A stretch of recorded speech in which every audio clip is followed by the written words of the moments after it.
Bonjour famille destinée. Est-ce que vous allez bien? Bonjour à vous aussi qui nous regardez sur Internet. Soyez les bienvenus en tout cas ce matin.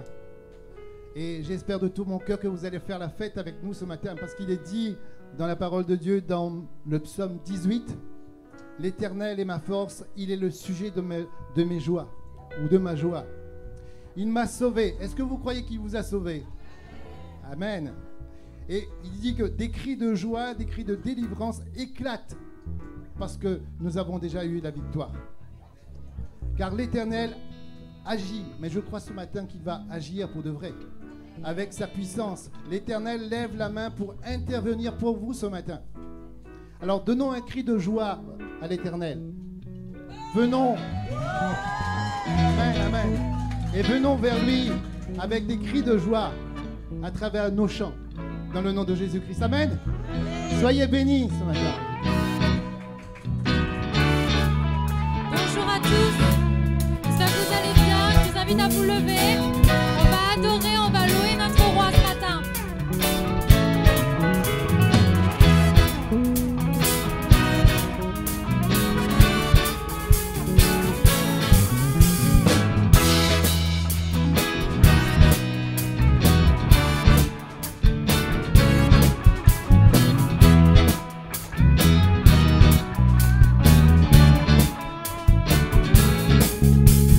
Dieu, tu es bon et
Tu m'as ébloui par tes mélodies. Tu m'entoures d'un chant d'amour, chant de délivrance, chant de délivrance devant mes ennemis. Toutes mes craintes s'enfuient. Oui, tu m'as ébloui. Tu m'as ébloui par tes mélodies. Tu m'entoures d'un chant d'amour, chant de délivrance devant mes ennemis. Toutes mes craintes sont. Je ne suis plus esclave. Je ne suis plus esclave de la peur. Je suis enfant de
plus je te découvre,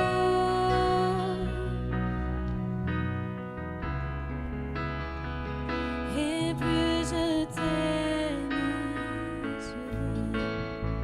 Je veux m'asseoir à tes pieds, boire de la coupe de tes mains, poser ma tête contre toi et sentir ton cœur. Cet amour est si fort, je ne peux le contenir. Je me fonds dans ta paix éminente.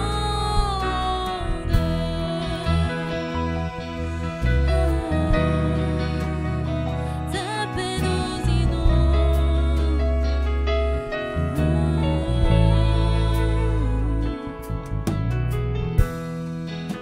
Plus je te recherche,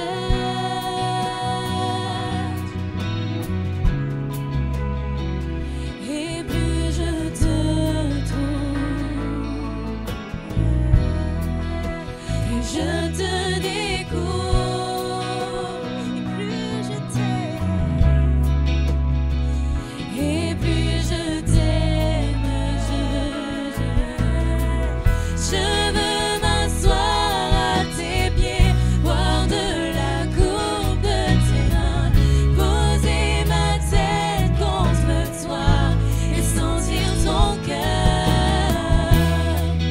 Cet amour est si fort, je ne peux le contenir. Je me fonds dans ta paix éminente. Je veux m'asseoir à tes pieds, boire de la coupe de tes mains, poser ma tête contre toi et sentir ton cœur. Cet amour est si fort, je ne peux le contenir. Je me fonds dans ta paix éminente.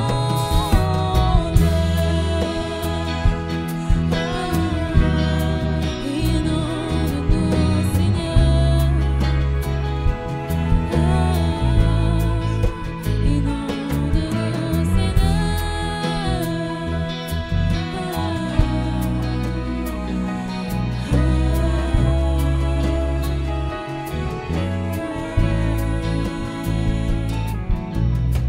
Je veux m'asseoir à tes pieds, boire de la coupe de tes mains, poser ma tête contre toi et sentir ton cœur.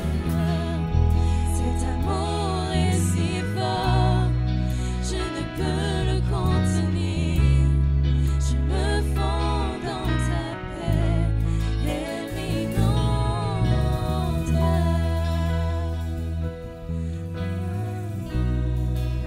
Inonde-nous, Seigneur.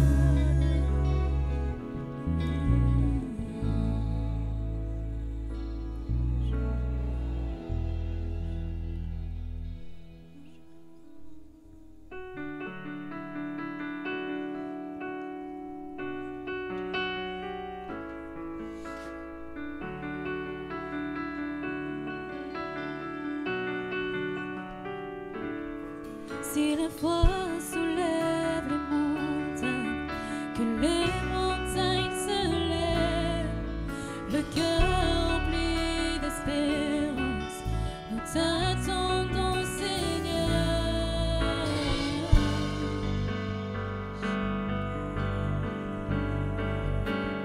Oui, nous t'attendons.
Je te prie et tu entends ma voix.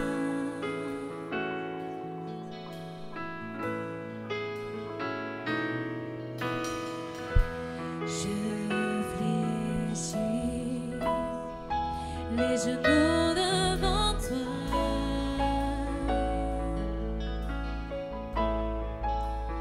J'ai besoin que tu traces un nouveau chemin.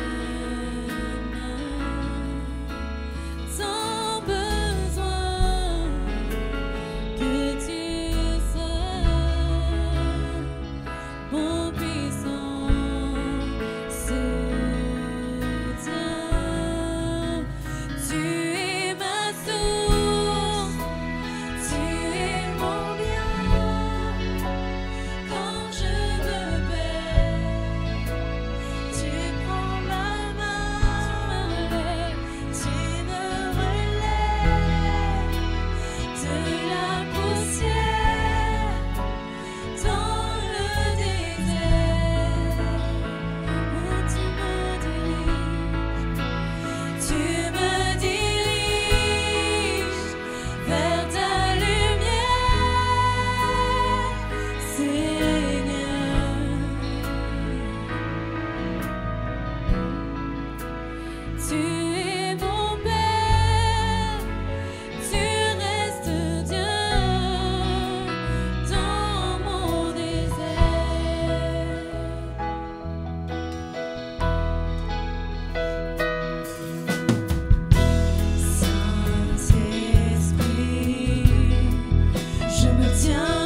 Bienvenue à tous. Je bénis le Seigneur pour sa présence dans nos vies. Salut Mika. Bon de partager sa parole ensemble. Bon de prendre du temps pour le célébrer et de se remplir. Vous savez, quand on adore Dieu, c'est nous qui remplit nous-mêmes. C'est nous qui recevons de sa merveilleuse présence, de sa paix. Et je bénis le Seigneur pour sa parole. Je prie que sa parole aujourd'hui puisse vous fortifier, vous affermir dans la foi en Jésus-Christ, vous donner encore plus soif et faim de découvrir Jésus. Amen. On a commencé depuis maintenant un moment, 2 semaines maintenant, une nouvelle série sur les promesses de Dieu. Ça va être le 3e week-end où on va à nouveau continuer sur les promesses de Dieu. Et on a vu que Jésus, la Bible dit qu'en lui, toutes les promesses sont oui et amen. Et on a vu qu'il était bon pour nous de ne pas rester ignorants de ce que Dieu nous donne. Et c'est important pour nous de connaître que nous avons ces promesses en Jésus-Christ. On a vu également qu'il y a une différence entre Dieu pour nous et Dieu avec nous. Et qu'il y a aussi une différence entre Dieu avec nous et Dieu en nous. Et en Jésus-Christ, toutes les promesses sont oui et amen. Mais lui, il est aussi en nous. C'est le mystère caché avant tous les temps, comme nous dit la parole de Dieu, mais révélé après la résurrection de Christ Jésus par ses apôtres remplis du Saint-Esprit. Et aujourd'hui, on va voir un thème qui, je suis sûr, va grandement vous bénir, parce qu'en priant pour chacun d'entre vous, en priant pour que sa parole vienne vous fortifier, vous équiper, c'est vraiment un thème qui est venu me chambouler pas mal cette semaine. Et du coup, au lieu de faire un message sur ce thème-là d'aujourd'hui, je pense j'en fais au moins 2 ou 3. Et ce thème s'intitule « Pourquoi Dieu prend-il du temps pour réaliser ses promesses ?» Est-ce que ça ne vous intéresse pas, ça? Pourquoi Dieu prend-il du temps pour réaliser ses promesses? Parce qu'on a vu qu'il est fidèle. On a vu que Dieu est fidèle signifie que Dieu n'échoue pas. Il ne va pas échouer. Il est fidèle. Et il désire réaliser ses promesses parce qu'on a vu que Jésus a rempli, lui, toutes les conditions qu'on ne pouvait pas remplir pour que toutes les promesses soient oui et amen en Jésus-Christ. Et donc, les promesses sont oui et amen en Jésus-Christ. Jésus a rempli les conditions pour nous. Et pourtant, entre la promesse et sa réalisation, eh ben, il y a un délai. Il y a un temps. Mais ce qui est important de comprendre, c'est qu'il y a un temps, oui, effectivement, incompressible que Dieu a prévu, et on va voir pourquoi. Mais vous savez qu'il y a des temps compressibles. C'est-à-dire qu'il y a un temps inévitable, mais il y a des temps évitables. Et ça, c'est important pour nous d'apprendre à faire la différence. D'abord, pourquoi donc ce délai entre ces promesses et leur réalisation? C'est parce que Dieu prend ce temps pour nous faire passer par un processus de préparation. C'est important de comprendre ça. Il y a la puissance dans la préparation. Dieu prend du temps pour nous faire passer par un processus qui va nous préparer à recevoir ces bénédictions, ces promesses qu'il a pour nous. Donc il y a un processus, mais il y a un temps. Et ce temps, c'est pour un processus de préparation. J'aime dans le psaume 119, au verset 50, la Bible dit « Dans ma misère, mon réconfort, c'est ta promesse qui me fait vivre. » Donc on voit bien que dans les difficultés, ici, le psalmiste dit « Mais c'est ta promesse qui me donne l'espoir, c'est elle qui me fait vivre. » Le psaume 119, 82 nous dit « Mes yeux languissent après ta promesse. Je dis quand me consoleras-tu » Je dis quand. Donc il y a une promesse et il y a un quand. Et il dit, le roi David ici, il dit « Mes yeux languissent ». Ça signifie que mes yeux se fatiguent. Ils se détériorent, je perds. C'est comme si la promesse est en train de disparaître. Elle est en train de se faner. Et je suis fatigué. J'ai besoin d'être consolé par la réalisation de tes promesses. Voilà ce que ce psaume dit. Et est-ce que c'est votre cas? Est-ce que vous avez d'être consolé, vous, par la réalisation des promesses de Dieu dans votre vie? Je crois que chaque enfant de Dieu s'attend aux promesses de Dieu pour qu'elles se réalisent. Parce qu'elles sont oui et amen en Jésus-Christ. Et c'est son cœur. Mais comprenons bien, comme je vous le disais, entre la réalisation et la promesse, il y a un délai qui va nous faire passer par un processus de préparation. Et c'est important, parce que nous sommes des êtres de résultats. Nous, quand la promesse est donnée, on veut voir quand ça arrive rapidement.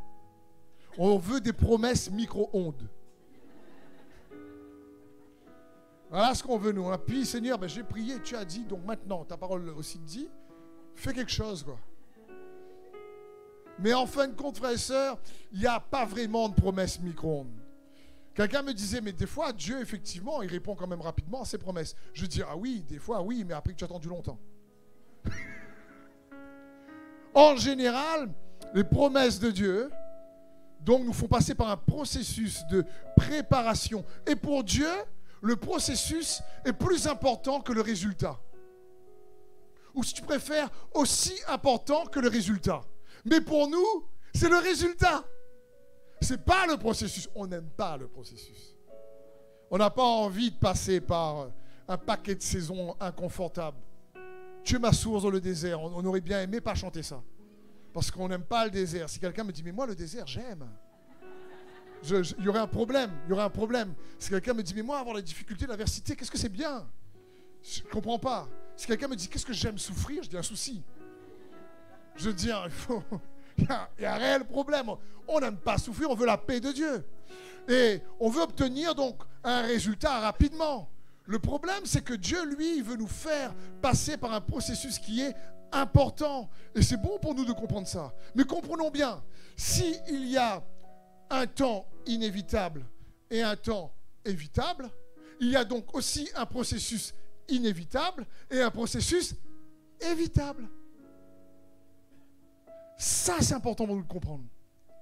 Il y a un processus évitable. Il y a des souffrances inutiles. Il y a des souffrances qu'on peut éviter en Jésus-Christ. Amen, et bien. Et c'est bon pour nous de réaliser ça, parce qu'il y a une différence entre le temps prévu par Dieu incompressible et le fait que les promesses sont ajournées ou qu'il y a des délais supplémentaires à cause de nos propres erreurs, à cause de nos mauvais choix, à cause des erreurs des autres, à cause des choix des autres, à cause même parfois juste du diable qui crée un délai, comme quand Daniel prie lorsqu'il jeûne pendant 21 jours, il attend une réponse mais ça n'arrive pas parce qu'il y a dans la réalité de l'esprit un combat. Et à ce moment-là, il est obligé d'attendre, mais ce n'est pas de sa faute s'il attend, c'est parce qu'il y a une réalité spirituelle également. Donc, le délai peut être causé par nous, peut être causé par les autres, peut être causé par l'ennemi, et être ajourné. Même si Dieu lui-même a prévu un délai, un processus pour nous transformer à son image. Parce qu'il y a de la puissance dans le processus. Il faut bien réaliser ça. Et le processus, en réalité, va non seulement te préparer, mais aussi te protéger, t'affermir. Parce que Dieu lui-même veut quelque part, avant des fois de te bénir, il veut s'assurer que tu as l'envergure qu'il faut pour supporter les bénédictions qu'il a pour toi. Parce que quand on n'est pas préparé ou mal préparé, parfois les bénédictions peuvent devenir une malédiction. Parce qu'il n'y a pas assez de préparation, on ne s'attendait pas. Peut-être le caractère n'était pas assez formé. Parce que toutes les promesses de Dieu ont pour objectif, comme on l'a lu, on va le relire, de nous faire participer à sa nature divine.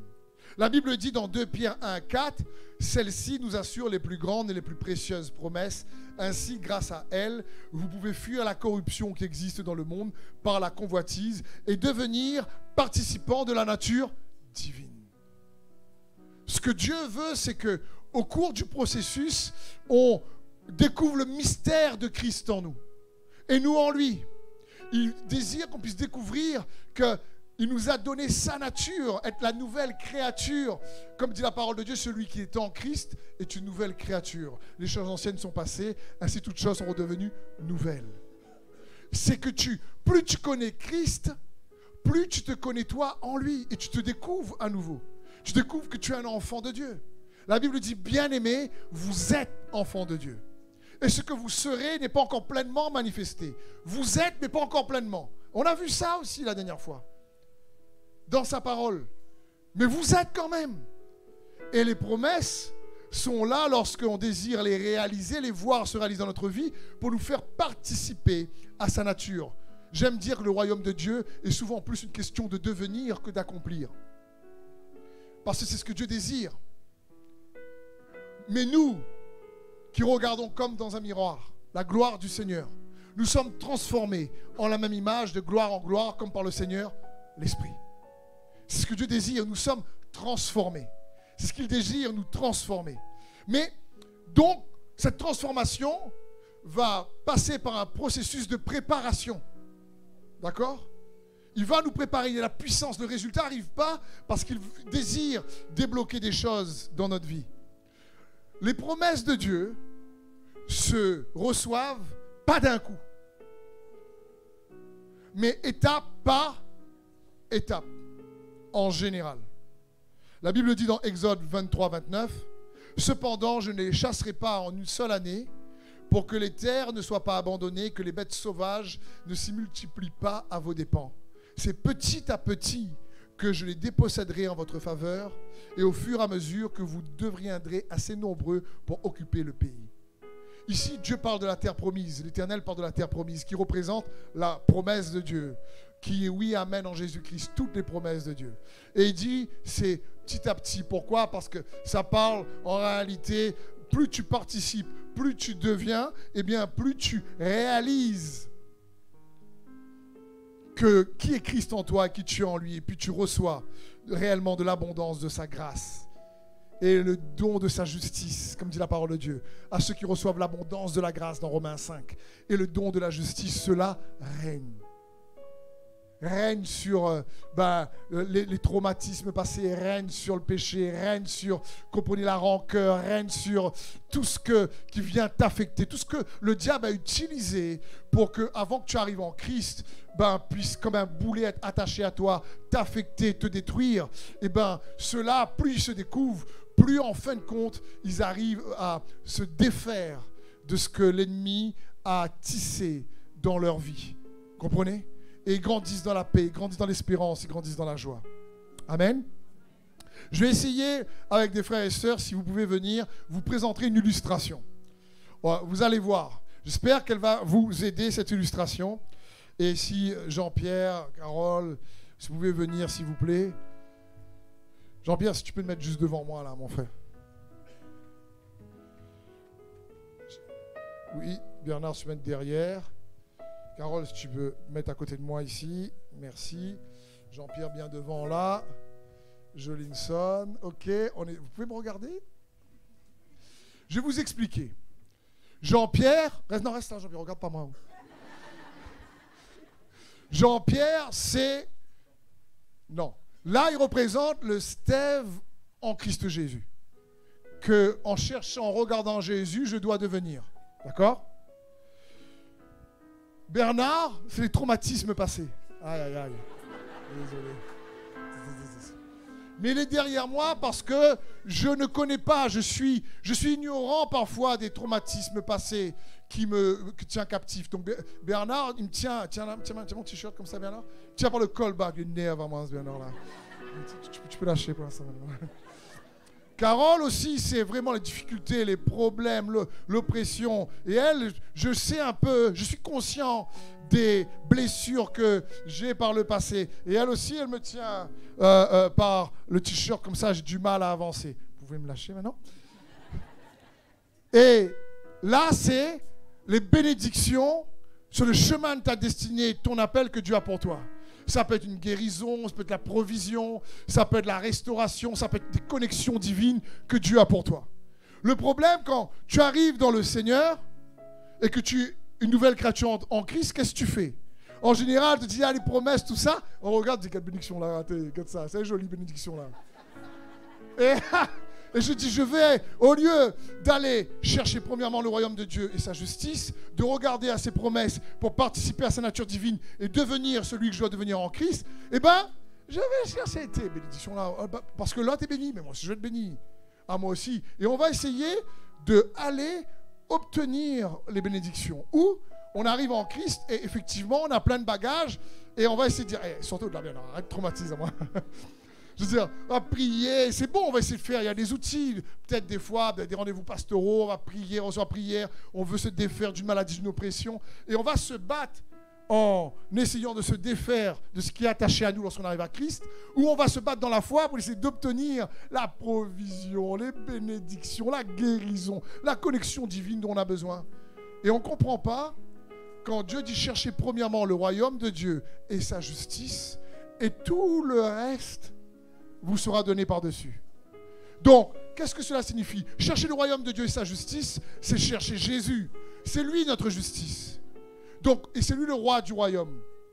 C'est-à-dire, plus tu cherches l'excellence de la connaissance de Jésus-Christ, plus tu as soif de le connaître, plus tu cherches Dieu. Parce que la Bible dit que la foi, c'est croire que Dieu existe et qu'il récompense ceux qui le cherchent.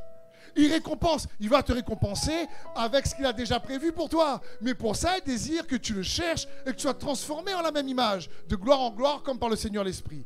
Donc, quand on arrive en Christ Jésus, et que, vas-y Carole et Bernard, là, vous me tenez, et moi, on entend les promesses, être béni, on arrive avec plein de bagages. Ce qu'on doit faire, c'est quand tu commences à désirer le lait spirituel de sa parole, tu commences à vouloir être fortifié dans la foi, tu réalises qu'il y a plein de promesses, et ben, tu cherches à être transformé à l'image de Jésus pour devenir le vrai toi en Christ, que tu deviendras pleinement lorsque Jésus-Christ apparaîtra, que tu peux que tendre vers sur cette terre. D'accord? Donc quand je fais un pas, tu fais un pas Jean-Pierre, je fais un pas. Et là, Carole commence effectivement à se détacher. Et vous commencez à vous approcher. Je refais un pas Jean-Pierre. Je suis transformé, commencez à vous approcher. Et commencez à vous éloigner. Refais un pas Jean-Pierre. Dans le processus d'étape par étape, je suis transformé. Maintenant, c'est vous qui me touchez. Parce que j'ai cherché le royaume de Dieu et sa justice pour être transformé, participer à la nature divine. Les autres choses ont été attachées. Et ce qui était comme des traumas, des peurs, m'ont abandonné. Amen. Merci. Est-ce qu'on peut encourager les frères et sœurs? Vous avez fait super acteurs. Bernard, désolé pour le trauma. J'essaie de vous illustrer. Comprenez bien, frère, j'essaie de vous illustrer. On va chercher, avec des faits. Et je comprends, on arrive avec des bagages, on arrive avec des peurs, on arrive avec des addictions, on arrive. Et c'est compliqué. Et on arrive avec tout ça. Et on a envie de se défaire, le cœur est blessé. Et on dit celui qui est une nouvelle créature en Jésus-Christ est vraiment une nouvelle créature, toutes choses sont nouvelles. Et on sait que Dieu veut nous bénir, on sait qu'il y a des provisions, il y a des miracles, il y a des guérisons, il y a une paix qui surpasse toute intelligence. Et on veut saisir ça. Mais on va essayer de saisir pièce par pièce. Et après on dérive. Au lieu de réaliser que quand Dieu donne des promesses, c'est pour que tu deviennes et que tu sois transformé à l'image de Christ Jésus. Et c'est pour ça qu'il faut chercher Jésus. C'est pour ça qu'il faut avoir soif de Christ Jésus. C'est pour ça que je désire et je prie que le Seigneur augmente votre appétit pour connaître Christ Jésus. Et l'expérimenter pour vous-même. C'est dans ce sens. L'apôtre Paul a dit, je connais un homme il y a 14 ans de cela. S'il fallait se vanter, c'est un tel homme que je me vanterai. Mais de moi-même, je ne me vanterai pas. Quel est cet homme donc qui veut se vanter? Lui-même. Lui-même dans l'esprit, mais il sait ce qu'il doit devenir.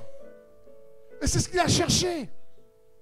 Et il dit pour son ministère que son combat dans la foi était faire en sorte que chaque frère et sœur de l'Église puisse devenir affermi pour être élevé à la mesure de la stature parfaite de Christ. Et c'est le cœur de Dieu pour ses enfants. Que nous donne les promesses, c'est parce qu'il désire qu'on participe à sa nature. Et quand la Bible dit, cherchez premièrement le royaume de Dieu et sa justice, et les choses vous seront données, c'est-à-dire elles vont venir à vous de manière magnétique. Mais on ne comprend pas, parce qu'on ne comprend pas comment le fait qu'on cherche Christ, ces choses-là peuvent arriver. Ben si, parce qu'il peut le faire. Et il l'a dit, et il est fidèle et il n'échouera pas. Mais dans ce délai, c'est justement pour aller chercher Christ. C'est pour le connaître. La préparation, la puissance de la préparation, c'est que tu découvres en lui. Tu tends vers celui ou celle que Dieu veut que tu deviennes.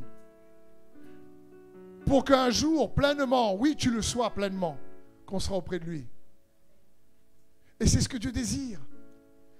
Mais il y a un processus donc inévitable pour devenir, mais il y a des processus évitables. Et je me suis posé cette question. Comment ça se fait qu'il y a des frères et sœurs qui souffrent plus qu'il n'en faut? Je me suis posé cette question. Je dis pourquoi il y a beaucoup qui souffrent plus longtemps? Pourquoi il y a des souffrances inévitables qui ne sont pas évitées? C'est dans ce sens.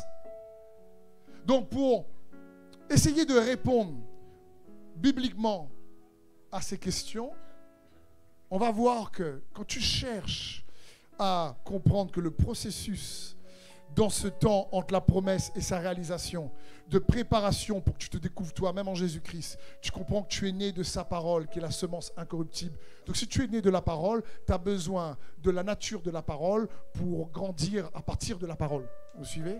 La parole est une nourriture. L'homme ne se nourrira pas de pain seulement, mais de toute parole qui sort de la bouche de Christ. Et à ce moment-là, il faut comprendre que le processus va nous aider, en fin de compte, à être de plus en plus aiguisés pour démasquer et détruire les œuvres inconscientes et conscientes du diable. Mais pas que, on va voir dans les week-ends qui suivent que le processus nous prépare à réellement découvrir notre identité en Christ et lui en nous. Et que le processus nous prépare, prochainement encore plus loin, à connaître pleinement Dieu. Et les autres également qu'il transforme et qui vont participer avec nous à faire ce que Dieu veut qu'on fasse. Parce qu'une destinée, tu ne la fais pas tout seul. Mais pour aujourd'hui, on va essayer de voir ce processus qui te prépare à être plus aiguisé pour démasquer, détruire les œuvres du diable inconscientes et conscientes dans ta vie. Comme je vous ai dit, en prenant l'exemple de Bernard, il y a des traumas inconscients, il y a des blessures, il y a des bleus sur ton âme que tu ne connais pas. Et j'aimerais t'encourager et à comprendre et à croire que Dieu peut stopper l'hémorragie de ton âme. Il peut arrêter l'écoulement. Il peut le faire. Le Saint-Esprit est appelé le consolateur.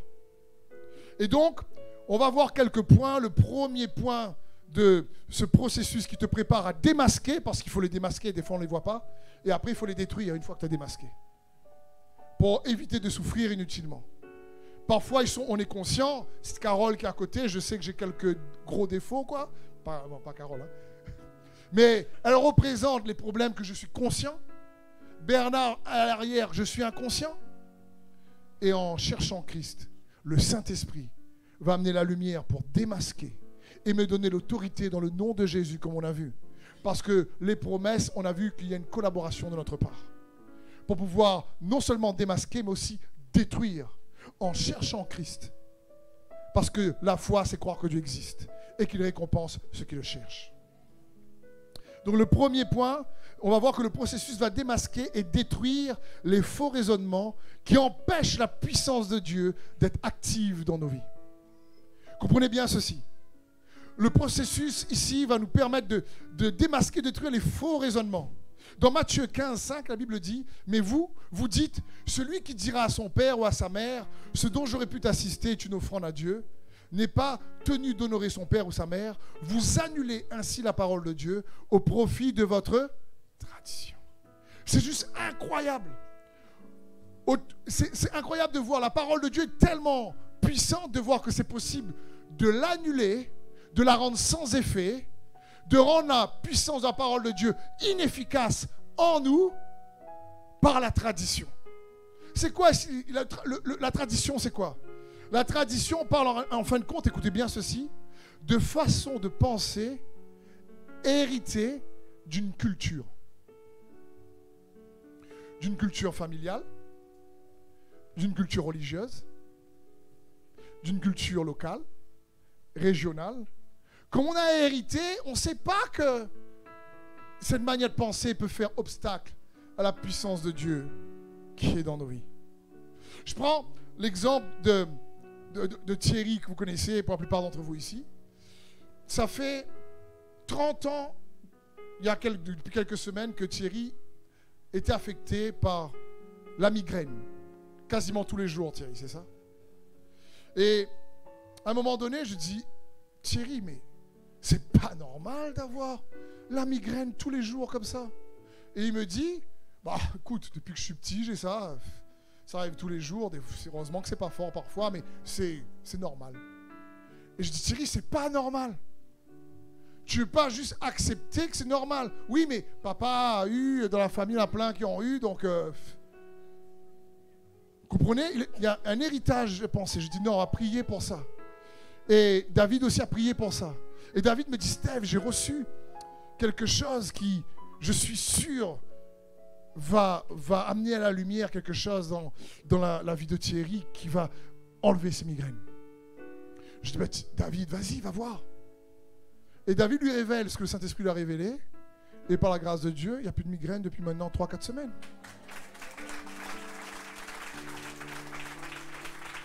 Je veux dire, il y a une sœur, lors de la soirée louange, je dis, on va prier, on va demander au Saint-Esprit de révéler des choses. Je ne sais pas pour ceux qui étaient là. Une sœur vient me voir, elle a plus de 50 ans aujourd'hui. Elle a perdu son papa dans l'adolescence d'une manière compliquée. Et à un moment donné, il y avait une peine, une douleur dans son cœur, qu'elle était inconsciente.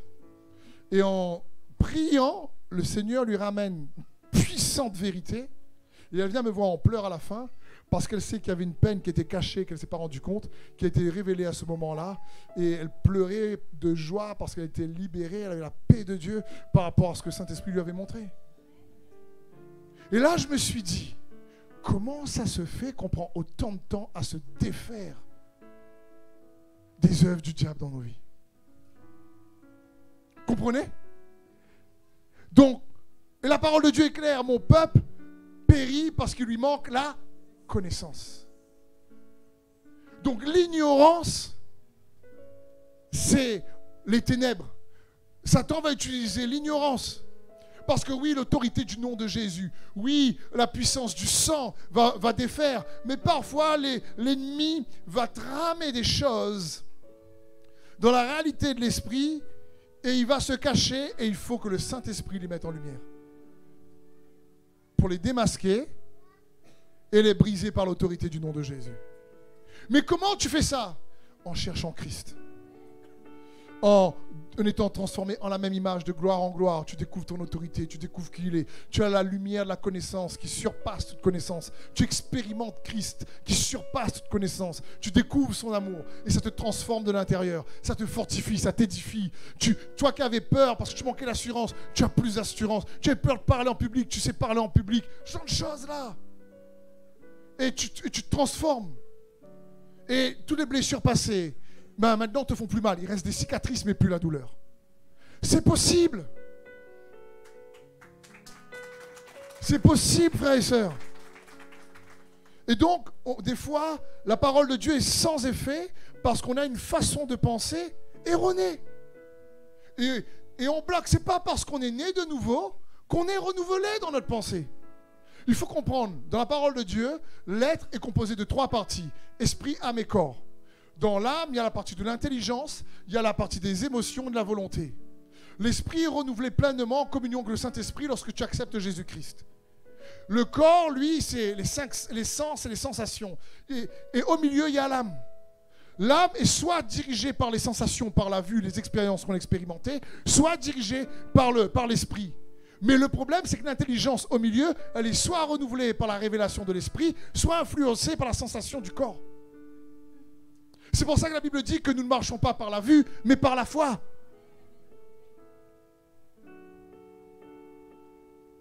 C'est dans ce sens. Et de renouveler, la Bible dit dans Romains 12, comme vous le connaissez, c'est la solution. Cherche Dieu. Et la Bible dit dans Romains 12, 2, ne vous laissez pas modeler par le monde actuel, mais laissez-vous transformer par le renouvellement de votre pensée pour discerner la volonté de Dieu, ce qui est bon, ce qui lui plaît et ce qui est parfait. Juste magnifique. Dernièrement, une sœur vient me voir, me dit, oh, franchement, Steph, j'ai attendu 3 ans avant de te l'annoncer. Je dis, bah, c'est quand même beaucoup. Elle a aussi plus de 50 ans. Et depuis l'âge de 11 ans, elle était addicte à la cigarette. Et elle me dit, ça fait depuis 3 ans que tu as prié, Dieu m'a totalement libéré. Et depuis, je ne fume plus. Je dis gloire à Dieu. On peut vraiment acclamer le Seigneur pour cette sœur. Et puis, je me mets à penser au délai. Je fais un calcul, 11 moins 50, ça fait plus de 30 ans. Plus de 30 ans, essayer de se défaire et pas réussir. Et j'aimerais te faire comprendre, frères et sœurs, dans ta vie, là, il y a des délais incompressibles et il y a des délais compressibles. Il y a des processus inévitables et il y a des processus évitables. Plus tu vas te découvrir en Jésus-Christ, plus en réalité tu vas te défaire de beaucoup de traumas et plus tu vas attirer ce que Dieu a prévu pour toi. Parce que tu vas découvrir qui tu es toi-même. Et pour ça, il faut chercher Dieu et se laisser renouveler pour démasquer les forteresses, les faux raisonnements. La Bible dit les armes avec lesquelles nous combattons sont puissantes par la vertu de Dieu pour renverser les forteresses. Et nous renversons tout faux raisonnement. Une forteresse, c'est un faux raisonnement qu'on a irrité, peut-être de la famille, peut-être de la vie religieuse de la famille, peut-être de la culture qui nous entoure, je ne sais pas, mais qui viennent étouffer la réalité, de la vérité, de la parole de Dieu qui, elle, cherche à libérer la puissance de sa parole pour te transformer, te libérer, te guérir et te renouveler. C'est dans ce sens. Donc pourquoi le processus? Pour démasquer et détruire les œuvres inconscientes et conscientes du diable. Parce que parfois, on a des faux raisonnements. Le deuxième point, le processus va nous permettre de démasquer également l'incrédulité qui tapisse dans nos cœurs. Parce que, en tant qu'enfant de Dieu, tous on le fait. On déclare beaucoup de choses de la bouche. Mais des fois, on ne croit pas trop dans le cœur. On déclare beaucoup de choses. Et des bonnes choses, j'espère. Mais des fois, le cœur n'est pas trop aligné. Et on ne se rend même pas compte qu'il n'y a pas forcément là la foi qu'il faut et le cœur reste incrédule. Parce que le cœur peut être endurci par les soucis, les blessures de la vie. La Bible dit, dans Matthieu 13, 58, « Aussi ne fut-il là que peu de miracles à cause de leur incrédulité. » Éphésiens 4, 18, « Ils ont l'intelligence obscurcie, ils sont étrangers à la vie de Dieu, à cause de l'ignorance qui est en eux, à cause de l'endurcissement de leur cœur. » Le mot « endurci », c'est le mot « callosité ». Ça a donné l'autre mot, il y a deux, callosité et le mot « poro ». Vous savez c'est quoi un poro? Par exemple, une façon héritée, totalement bête. Mais bon, pas les étoiles, tu as gagné un poro. Ah ben ouais, c'est vrai. Tu as un poro, oui. Ça, c'est par exemple une pensée héritée traditionnelle qui n'a aucune valeur. Le problème, c'est si tu crois un mensonge, il y aura un effet sur toi. Parce que le mensonge, la vérité n'a pas d'effet sur toi tant que tu n'y crois pas. Et donc, le poro, c'est un amas de peau, vous comprenez? Le cœur endurci, c'est-à-dire le cœur a été blessé tellement de fois, au même endroit, tellement de fois, comme dans une chaussure où le pied frotte à chaque fois au même endroit, la peau s'épaissit. Il y a une callosité.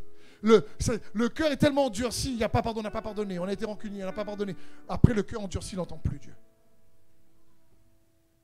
Et du coup, automatiquement, on perd la faculté d'avoir la foi pour recevoir le miracle que Dieu attend de nous dans le processus. Et le temps s'allonge au lieu d'être raccourci. Donc, au lieu d'éviter des souffrances, on cultive inconsciemment, à cause d'un cœur incrédule parfois, une difficulté qui reste encore là pendant un temps. Et c'est pas ce que Dieu veut pour nous. Il veut stopper l'hémorragie de ton âme. Il veut nous encourager à croire. Il veut qu'on puisse comprendre qu'il est fidèle et qu'il est capable et qu'il n'échouera pas. Donc, la Bible dit, c'est la foi qui purifie nos cœurs. Parce que quand quelqu'un a le cœur endurci, il ne va pas croire que Dieu va intervenir pour lui. Il va croire que toujours Dieu intervient pour les autres. Je veux dire, J'ai déjà partagé ce témoignage, mais pour notre propre garçon, Mathis, il a fallu attendre 6 ans de bataille dans la foi pour avoir la victoire, qui s'est fait oui en un soir, après 6 ans. Donc des fois, il faut juste garder. Mais ça aurait pu durer 12 ans. Mais à chaque fois qu'on me disait, ouais, il a un problème, qu'on faisait des rapports, les services sociaux, tout ça, médicaux, tout ça, je dis non, dans le nom de Jésus. Il ne sera pas comme ça dans le nom de Jésus. Le Seigneur va le guérir, le Seigneur va le délivrer. Non, il va parler, non, il va faire la différence. Oui, il sera intelligent. Oui, le Seigneur va le changer. Et le Seigneur l'a fait.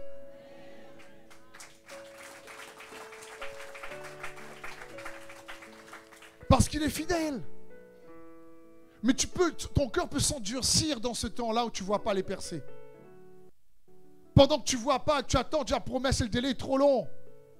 Et le cœur peut s'endurcir. Fais pas ça. Garde confiance en Jésus. Cherche le Seigneur. Comme le roi David, il a dit, Psaume 51, verset 12, « Ô Dieu, crée en moi un cœur pur. Fais renaître en moi un esprit bien disposé. » Pourquoi? Parce que dans Matthieu 5, 8, Jésus dit, « Heureux les cœurs purs, parce qu'ils verront Dieu. » J'aime ce verset. Et le cœur dans Acte 15, 6 nous dit purifié par la foi, que tu gardes confiance dans le Seigneur.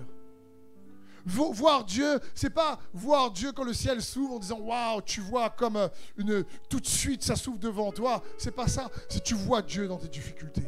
Tu vois Dieu dans tes circonstances. Tu vois Dieu dans ton désert. Tu vois Dieu dans ton cœur. Tu vois Dieu dans ta pensée. Tu restes constamment conscient qu'il est avec toi. Tu vois les possibilités. Tu gardes l'espérance. Tu gardes la paix. Quand tu vois Dieu, voilà ce que tu vois. Tu vois l'espoir. Quand tu vois Dieu, voilà ce que tu vois. Tu vois la paix. Quand tu vois Dieu, voilà ce que tu vois. Les bénédictions, la victoire. Quand tu vois Dieu, voilà ce que tu vois. Tu vois les percées, les guérisons. C'est ce que tu vois. Quand tu regardes aux promesses qui ne sont pas arrivées, tu te dis mais si Dieu est avec nous, c'est bon, on va y arriver. On va abattre ces géants. Mais quand le cœur a endurci, où on voit Dieu qui est dans la colonne de nuée la journée, la colonne de feu la nuit, et quand Moïse envoie les espions, il y en a 12 qui disent « Oh là là, on est comme des sauterelles, on va se faire bouffer, on n'y arrivera pas. » Et pourtant, il marche avec Dieu toute la journée. Il marche avec Dieu toute la journée.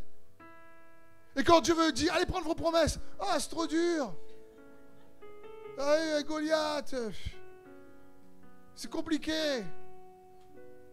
Et tu as Caleb et Josué qui disent « Mais non, cet ennemi-là, c'est comme de la pâture pour nous. On va les bouffer. » C'est un petit déjeuner, ça. C'est Dieu avec nous. Que tu vois, quand tu gardes ton cœur pur, ta perspective de tes difficultés ne sont pas pareilles. C'est pas pareil, tu vois pas pareil, tu vois Dieu.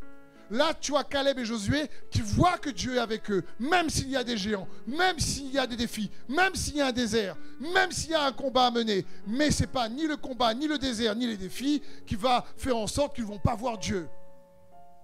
Tandis que les autres qui marchent avec Dieu toute la journée, ils ne voient pas.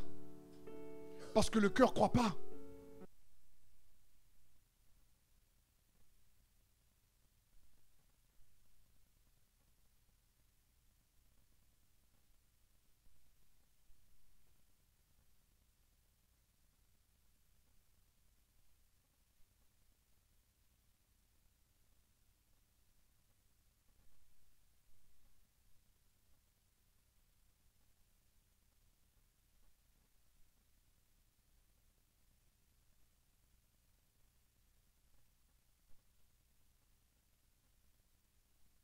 Les motivations erronées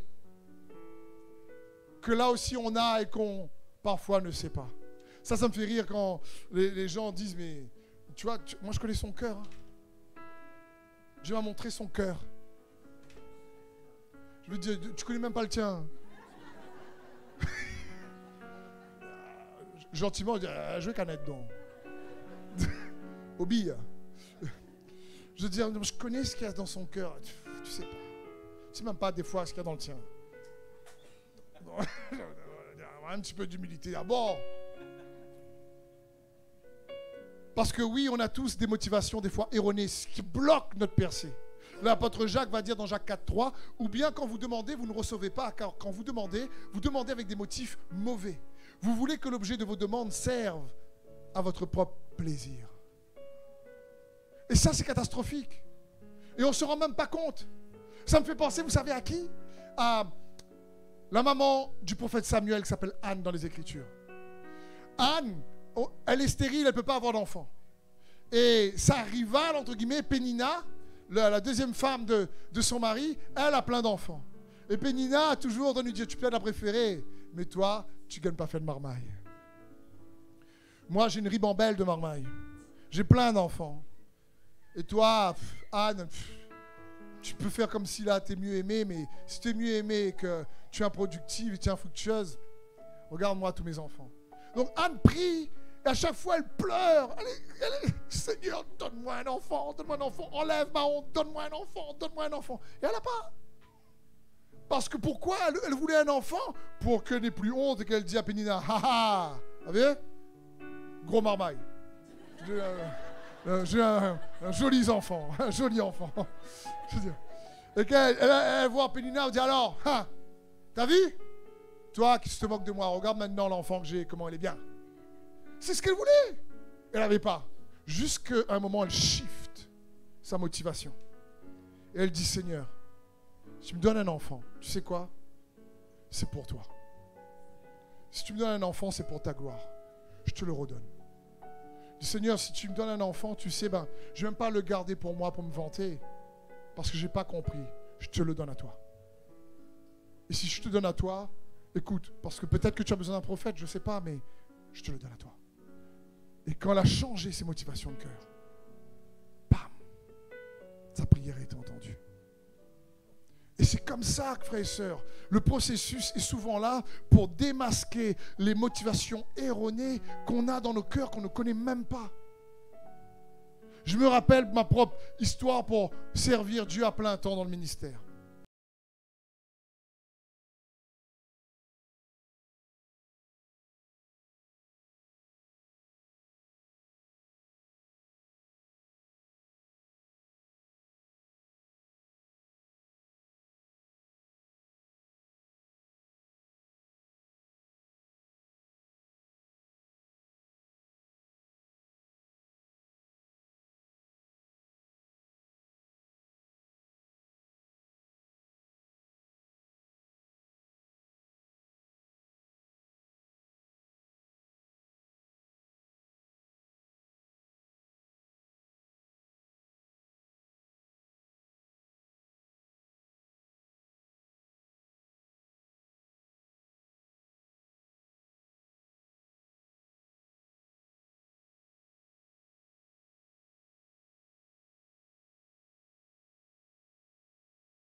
Soi-disant te servir, ça j'ai bien compris, c'est clair.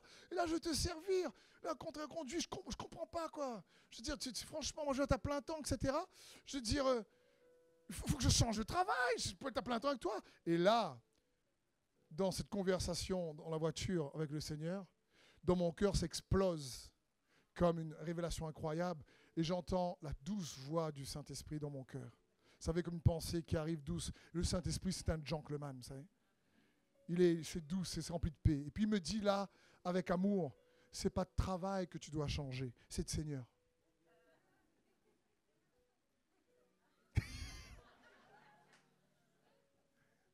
J'ai gagné un hypercute spirituel.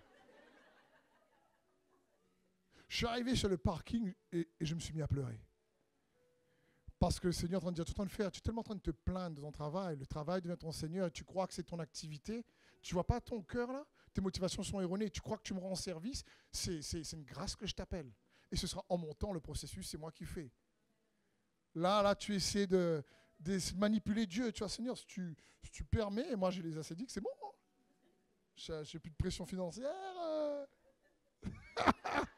Alors, victoire. Et là, quand je dis, c'est pas de travail que tu dois changer, c'est de Seigneur. Parce que même à ton travail, si tu me sers comme pour le Seigneur, que tu arrêtes de te plaindre et que tu fais par grâce, alors tu me sers. Parce que la Bible dit, tout ce que vous faites, faites-le comme pour le Seigneur. Parce que tu peux être dans une activité de pasteur à plein temps et faire juste l'activité et ne pas le faire pour Dieu. Et le faire pour la gloire, l'idolâtrie du ministère, la gloire du ministère, de pasteur ou de ce que tu veux. Et en fin de compte, les motivations sont totalement à côté. Et après, on ne comprend pas pourquoi ça bloque. Mais malheureusement, on ne les voit pas tout le temps. Comme je n'avais pas vu à ce moment-là. Pour moi, là, c'était normal, mon plan était bon. Mais ce n'était pas l'activité que Dieu cherchait. C'était me transformer que Dieu cherchait. Me suivez? C'est dans ce sens. Colossiens 3,23 nous dit, tout ce que vous faites, faites-le de bon cœur, comme pour le Seigneur.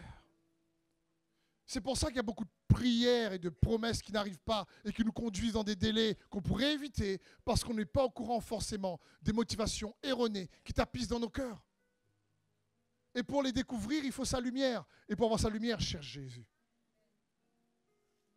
Sans la foi, il lui est impossible de lui être agréable. Mais il est important que ceux qui croient en Dieu, ceux qui cherchent Dieu, croient qu'il existe et qu'il récompense ceux qui le cherchent. Sa récompense à lui. Et puis après, 6 mois après, j'ai pu quitter mon travail, cette fois-ci sans ascédique,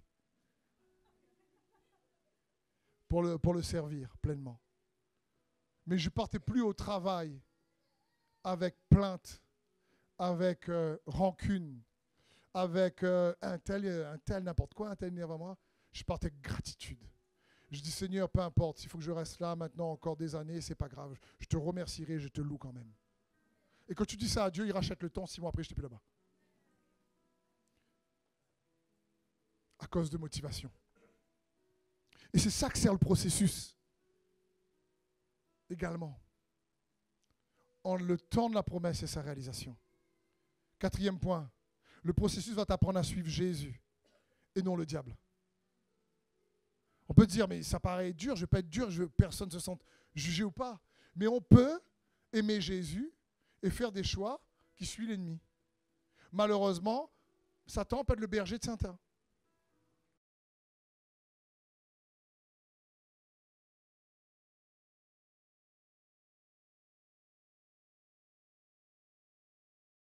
Il ne suit pas Jésus. Parce que comment suivre Jésus? C'est tout faire pour aller dans les Écritures. Et des fois, suivre Jésus, il ne s'agit pas de dire, Seigneur, là, qu'est-ce que je dois faire? Donne-moi un rêve, une vision, parce que je ne sais pas, là. Des fois, on cherche tellement le côté mystique qu'on oublie que c'est écrit dans sa parole. Ben déjà, cherche à contribuer à la paix, pardonne, aime, fais triompher l'amour, fais triompher la foi agissante par l'amour. Écoute, rends-le gloire. Est-ce que dans ton choix, tu rends gloire à Dieu? Est-ce qu'il est honoré dans ta vie, dans tes choix? Est-ce qu'il est honoré dans ton discours? Qu'est-ce que tu penses que Jésus aurait fait à ta place? Qu'est-ce qui réellement glorifie son nom? C'est ça, suivre Jésus. C'est pas plus compliqué des fois. Et c'est une situation qui est tendue. Oh, ok, je vais contribuer à la paix. Vaut mieux, même si des fois il faut prendre position, mais on va contribuer à la paix. On va chercher à aimer. Et on va tout faire pour triompher du mal par le bien. On ne va pas laisser le mal que les gens ont fait contre nous faire naître du mal en nous. C'est dans ce sens. La Bible dit, dans la parole également, la Bible dit, Romains 12, 21. Ne te laisse pas vaincre par le mal, mais surmonte le mal par le bien. Romains 14, 15 nous dit, mais si pour un aliment ton frère est attristé, tu ne marches pas selon l'amour. Juste pour une règle, juste parce que l'autre a fait une erreur, juste parce qu'il y a trop de légalisme, de loi, qu'on ne sait pas dealer avec le péché d'un autre et on ne marche pas par l'amour, alors c'est compliqué. Ainsi donc, recherchons ce qui contribue à la paix et à l'édification mutuelle. Pour débloquer certaines situations. Donc des fois, le processus est long parce qu'on ne suit pas Jésus comme il faut. Dieu le Seigneur est mon berger, je ne manquerai de rien, mais mon berger est un peu loin. Et alors que quand tu le suis, il désire te conduire dans de verts pâturages. Il désire restaurer ton cœur. Il désire restaurer la famille. Il désire réconcilier. Il désire réellement que tu puisses te sentir aimé. C'est le cœur de Dieu. C'est pour ça qu'il faut chercher Dieu. Et quand tu le cherches, tu es transformé par le renouvellement de ton intelligence pour discerner la volonté de Dieu et faire ce qui est bon, agréable et parfait pour Dieu. Tu cherches Jésus. Tu cherches et il récompense ceux qui le cherchent. Franchement, sa récompense sera bien plus grande que ce que toi tu cherches à recevoir. Parce qu'il donne toujours plus, toujours mieux. Écoutez ce psaume incroyable, 81, 14. La Bible dit, « Si mon peuple m'écoutait, et si Israël marchait sur les voies que j'ai prescrites, je ferai en un instant plier tous ses ennemis. Et ma main se tournerait contre eux, ceux qui les oppriment. » Waouh! En un instant, il y a juste un pivotage qu'on doit faire. Il y a quelque chose, des fois, il y a des délais incompressibles, oui. Les délais, c'est pour un processus. Mais ce processus, c'est pour que tu sois transformé à l'image de Jésus-Christ, de gloire en gloire. Tu cherches son royaume et sa justice. Le reste est donné. Ce processus amène la lumière dans ton cœur pour que tu découvres qui il est en toi, qui tu es en lui. Le mystère de Christ en nous, l'espérance de la gloire. Parce qu'en Christ, toutes les promesses sont oui, amen. Si les promesses sont oui, amen, elles emmènent la consolation, elles emmènent les réponses, elles emmènent la bénédiction, elles emmènent l'autorité du nom de Christ pour détruire les œuvres du diable. Et quand tu écoutes sa parole, que tu marches dans ses voies, que tu marches dans l'amour, parce que Dieu est amour, et on a vu dans Romains 14, si tu marches dans l'amour, il te dit en un instant, c'est lui qui se retourne contre tes adversaires. Donc c'est parfois on galère, mais des galères inutiles. Oui, il y a des galères inévitables. Mais l'enfant de Dieu n'est pas fait pour vivre dans l'affliction tout le temps. N'est pas fait pour vivre dans la victimisation tout le temps. Oui, il y a des moments où c'est dur, où il y a le désespoir, où on verse des larmes, où on pleure. Oui, il y a des moments où tu te mets sur tes genoux et tu supplies qu'il guérisse, qu'il restaure. Mais il y a d'autres moments où tu te dis, je sais que son nom. Le sang de Jésus m'a libéré et délivré. Parce que vous savez, Dieu est capable, quand les temps sont longs, en un instant, de compacter toutes les bénédictions que tu n'as pas pu recevoir quand il fallait. Il est capable de te faire un forfait de bénédiction. Amen, alléluia, plus fort qu'Orange, c'est faire ça. Te fait un forfait, il y a tout dedans. C'est la bénédiction que tu aurais dû recevoir dans ton enfance, mais que l'ennemi a volé parce qu'il y a eu de l'abus, il y a eu ceci, il y a eu cela. La bénédiction que tu aurais dû recevoir à l'adolescence, la bénédiction que tu aurais dû recevoir pendant ton ministère quand tu as commencé. Il est capable de tout compresser. Parce que s'il y a un temps compressible, il y a un temps incompressible, mais il y a aussi des bénédictions qui peuvent compresser. Et comme Joseph qui a été vendu par ses frères et qui a galéré pendant des années dans ce processus, à un moment donné, quand Dieu a béni, du jour au lendemain, enfin du matin au soir, il passe de prisonnier à Premier ministre. Ça, c'est une bénédiction compactée, ça. Il faut bien réaliser.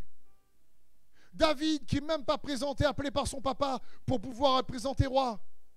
En un instant, il abat Goliath. Il passe d'inconnu à connu. Parce que Dieu est capable. Il est capable. Il est celui qui restitue. Il est celui qui redonne. Il est celui qui rétribue. Et il les rétribue de manière juste, et sage, et bonne. Et il est capable de dire, oh là là c'était compliqué, là, mais maintenant, en un instant, il est capable de dire, maintenant, j'envoie la percée, la bénédiction, la victoire, de manière comprimée. Parce que tu es prêt à la recevoir maintenant. Tu as été préparé, il y a puissance dans le processus. Tu as compris que ce n'est pas que le résultat final, c'est le cheminement où tu passes, où tu apprends à démasquer les œuvres du diable, où tu apprends également à détruire les œuvres du diable. Tu comprends les faux raisonnements, tu te renouvelles dans la parole de Dieu, tu connais plus Dieu, tu te connais plus en lui. Il y a la lumière qui est dans ton cœur, qui chasse les ténèbres. Tu défais des traumas, tu défais des peurs inconscientes ou conscientes. Et automatiquement, en le cherchant, eh ben, Dieu te dit, tout le reste sera donné par-dessus. Écoutez bien ce verset. Luc 6, 38. Donnez, on vous donnera. On vous donnera dans votre sein une mesure pressée. Vous savez, le mot pressé signifie quoi? Compressé. On vous donnera une mesure, une bénédiction bien comprimée, bien tassée, secouée et qui déborde. Car on vous mesurera avec la mesure dont vous avez mesuré les autres. Ici, quand ça ne parle pas uniquement de finances, c'est que tu donnes ta vie à Jésus, que tu donnes du temps pour le chercher, que tu donnes, que tu cherches, que tu donnes du temps pour le chercher. Et bien, que tu donnes, Dieu dit, tu me donnes du temps, toi. Ben attends, tu vas avoir un retour de bénédiction serrée, compressée, secouée, qui déborde dans ton front. Pour que les gens réalisent que je suis avec toi, que je vis en toi, et que tu es mon enfant. Peut-être que oui, des fois, ça prend du temps. Peut-être que ça ne se passe pas comme on le souhaiterait. Peut-être que c'est plus long qu'on l'avait prévu. Peut-être qu'on a fait des erreurs par nous-mêmes. Peut-être que c'est les autres qui ont fait des erreurs envers nous. Peut-être que oui, il y a plein de détours. Mais tu sais quoi? Toute chose concourt au bien de ceux qui aiment Dieu. La clé, c'est d'aimer Dieu toujours. Le souci, c'est de ne pas laisser les difficultés t'empêcher de rester amoureux de Dieu. Parce que pour que ça contribue à ton bien, aime Dieu. Et alors, toute chose concourt au bien de ceux qui aiment Dieu, de ceux qui marchent dans son plan. Parfait. C'est quoi son plan? Devenir avant d'accomplir. Il donne les promesses, il donne une destinée, il t'appelle à être transformé à l'image de Jésus-Christ. Bien-aimé, vous êtes enfant de Dieu. Et c'est cette soif-là que je prie que Dieu réveille, éveille, stimule, attise, embrase dans nos cœurs. À chacun d'entre nous, tous ceux qui écoutent ce message. Pour qu'il y ait une foi et un désir de dire « Wow !» Et si tu penses avoir perdu du temps, tu sais quoi? Dieu est capable de comprimer les bénédictions en un temps record. Parce qu'il est capable. Et il n'échoue jamais. Amen. Saint-Esprit, je te remercie pour ta merveilleuse présence. Je te prie, Saint-Esprit, que ta parole vienne embraser les cœurs. Que ton esprit de révélation et de sagesse vienne faire la lumière et démasquer les œuvres des ténèbres, les œuvres d'ignorance peut-être, les traumatismes inconscients, conscients, qui retient les frères et sœurs captifs, qui les empêchent d'obtenir la victoire dont tu as prévu pour eux. Je te demande, Saint-Esprit, de venir augmenter le discernement de chacun d'entre nous pour que nous puissions voir, Seigneur, est-ce que le délai là est évitable ou inévitable? Est-ce que là, on est dans un processus qui nous transforme à ton image, ou on est dans un processus qui fait qu'on ne te suit pas et qu'on est plutôt déformé en une autre image? Oui, Saint-Esprit, dans le nom de Jésus, viens amener ta lumière dans les cœurs. De tout esprit qui oppresse, qui retient captif, qui empêche la paix et la joie de Dieu de se manifester pleinement dans la vie de mes frères et mes sœurs, soit leur portion. Ton royaume soit leur portion. Que tout esprit soit maintenant même stoppé, annulé. Que le joug de l'ennemi soit détruit dans le nom de Jésus-Christ. Fais ton œuvre, Saint-Esprit. Amen. Est-ce qu'on peut juste acclamer Jésus, frères et sœurs? Soyez bénis, ceux qui sont en ligne. Merci d'avoir suivi ce message. J'espère que ce message a fortifié votre foi. Merci également pour tous ceux et celles qui nous soutiennent au travers de votre générosité. Vous avez en bas de votre écran un QR code qui vous conduira vers une page qui s'intitule jeveuxbénir.com. Merci de nous aider à propager sa parole. D'ailleurs, si ce message a fortifié votre foi et que vous connaissez quelqu'un de votre entourage qui aurait besoin de l'entendre, n'hésitez pas à lui partager ce message. Aussi, je vous encourage, si vous le souhaitez, à vous abonner à notre chaîne YouTube. Nous avons des messages nouveaux chaque semaine.